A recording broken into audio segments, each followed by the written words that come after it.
What's up YouTube, welcome back to Life of a Jobbing Plumber, another episode. For those that don't know, my name is Dan, also known as Central Heat King, and we post on a Tuesday and a Thursday at approximately 6 PM every single week. But you don't need to remember that. All you need to do is click the subscribe button and ring the little bell on my channel homepage, and you'll get notified every single time I post. Sometimes we throw the odd short video out here and there. You don't want to miss them. They're normally the best ones. In this episode, we got a leaking boiler, a funny foghorn noise at a customer's house every single time she uses any hot or cold tap. That's quite a good one. It's one to watch out for. And what was the third thing? Oh, 2 TRVs which have completely failed. Probably the worst rust I've ever seen on a TRV. Anyway, it's a jobbing day. It's not every single job, because some services, some landlords checks for only out here and there. I wish I did only have 3 jobs per day, and they're from 3 separate days as well. Anyway, if you like this video, give it a thumbs up, drop me a comment down below, and if you haven't subscribed, please consider subscribing. I want to hit that 5k pretty damn fast. Thanks for watching.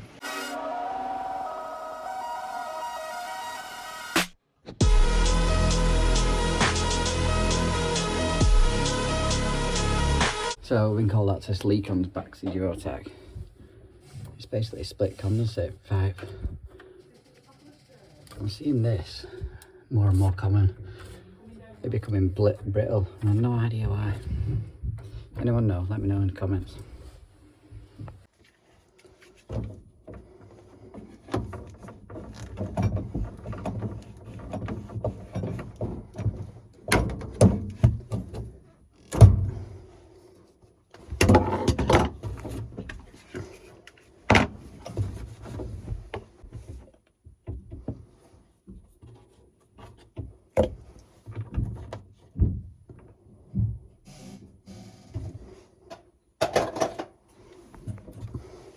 Miles to slack. Miles too slack, that black one. It's better. Oh no. Do I do it with elbows instead? That's not good.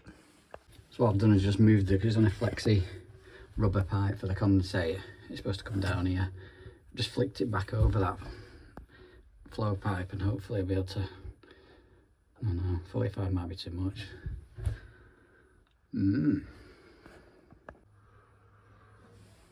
That's what I've had to do. It's gone in quite a way. That's the problem with not having decent van stock. Either way, nice easy job, but I just don't understand why condensate pipes going brittle like this.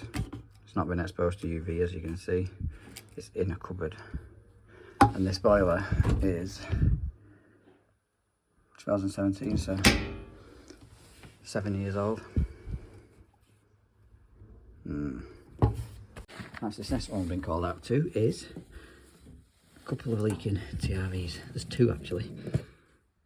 Get this state.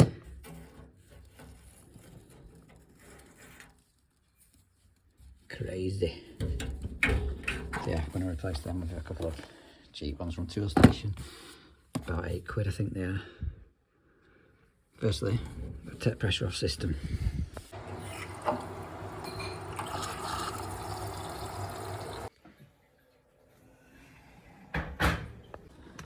Get the plumb tub out. Whoever invented these, absolute genius. Nice tight.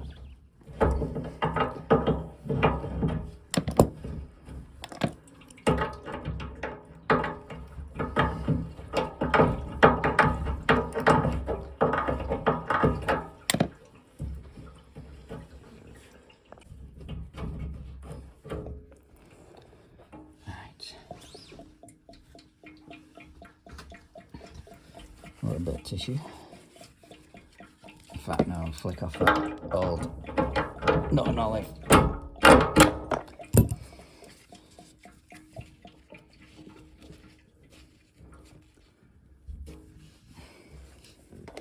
Plenty of movement on this.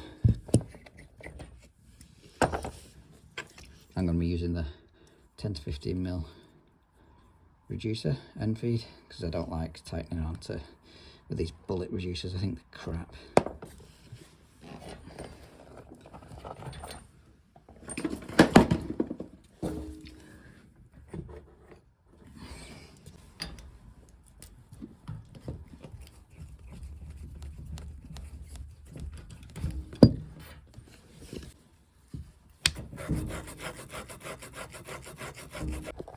There is a little bit of water left in the pipe, but I'm hoping if I lift it up and prop it up, it'll be low enough for me to solder this fitting on.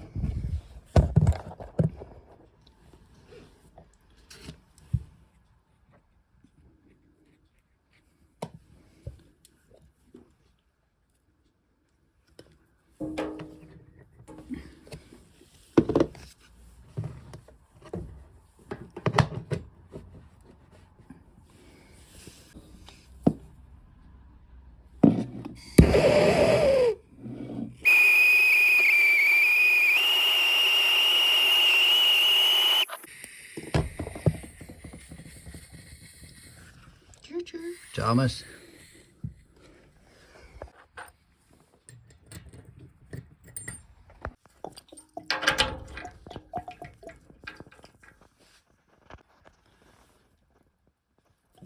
I think I'm going to need 2 hands. These are my bread and butter jobs, these. I absolutely love doing them. Only when they're on a pressurised system though.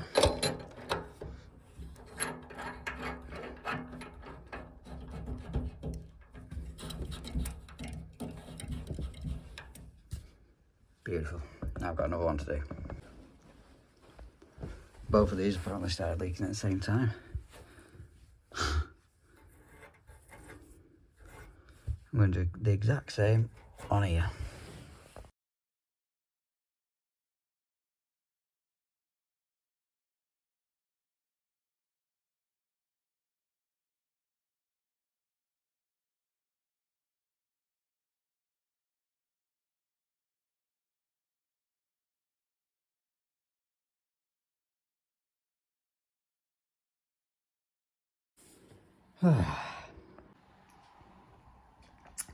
Decent brews that.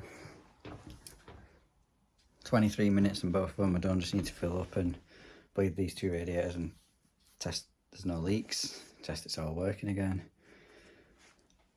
Some people might say, do you not top up the inhibitor? You seen how much I drained down. Next to nothing, maybe a few pints. Yeah. Should test though for inhibitor. Test it's in the system. But I was only here last week servicing the boiler. I tested the inhibitors levels then. That's when they mentioned these 2 valves weeping. So yeah, don't really need to check the inhibitor levels. It was perfect on the service a week ago, so it'll still be perfect now.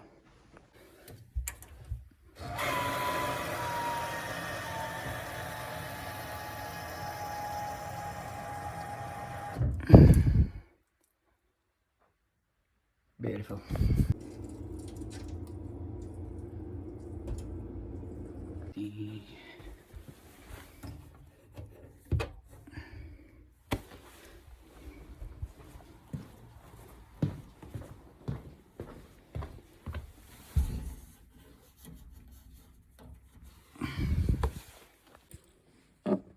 Gasman Cornwall. Not sure if you watch my videos, but cheers for the rad key, mate. Like I said, bread and butter jobs. Thoroughly enjoy changing TRVs. Decent money in them. Yeah. Next one I've got is a leak on a boiler. Could be absolutely anything. Cheers. As I was leaving, he went, right, thanks, Ben. Bear in mind, I've worked for this customer for a few years. And then I just said, right, bye. I don't even correct people when they get the name wrong, as long as it's not something mean. He corrected himself, but I said, do you know what, mate? It doesn't matter. You won't believe how many people call me Ben. I'm just going to change my name to Ben. It must just look like a Ben. So this one we've been called out to is a humming noise on the water when she uses any hot, cold, any tap. It's on a combi system. And it's a foghorn noise. But also she's got a dripping kitchen sink tap. The clue's there. So I'm going to go in now and see if I can get it to make the noise for you. Just so you can hear. And then we're going to isolate the kitchen sink tap and test another water source and see if the noise has vanished.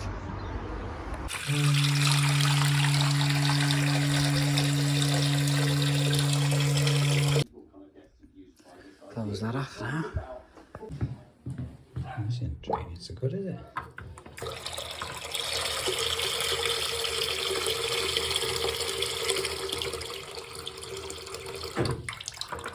Bye-bye noise.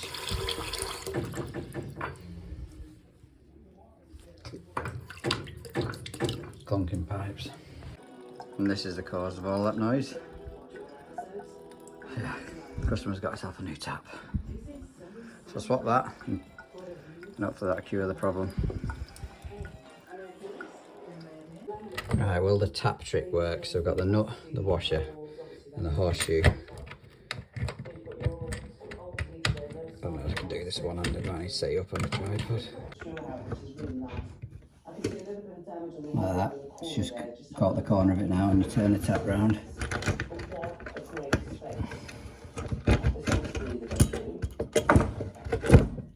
Beautiful.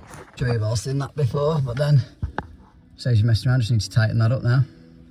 No dropping them down back at units.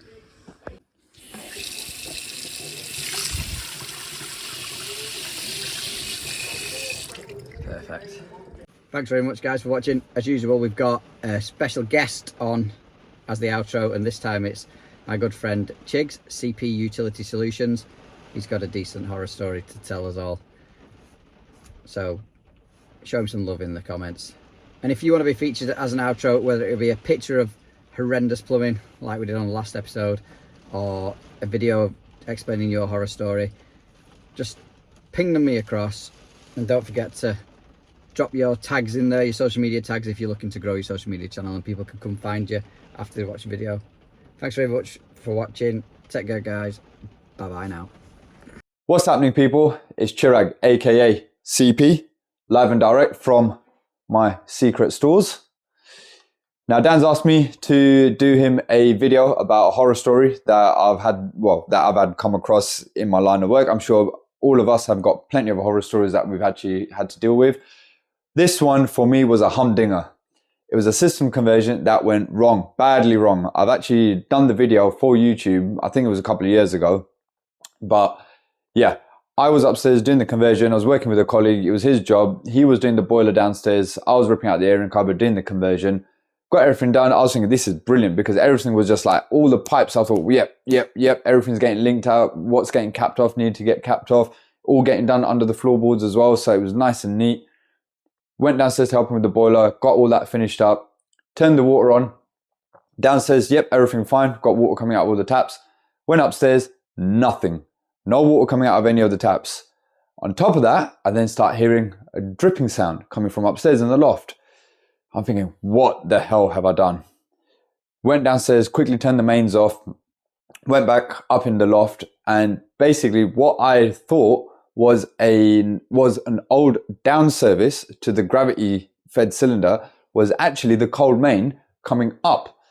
And what I thought was the rising cold main from the airing cupboard was not. That was a down service, and the actual cold main wasn't in that airing cupboard.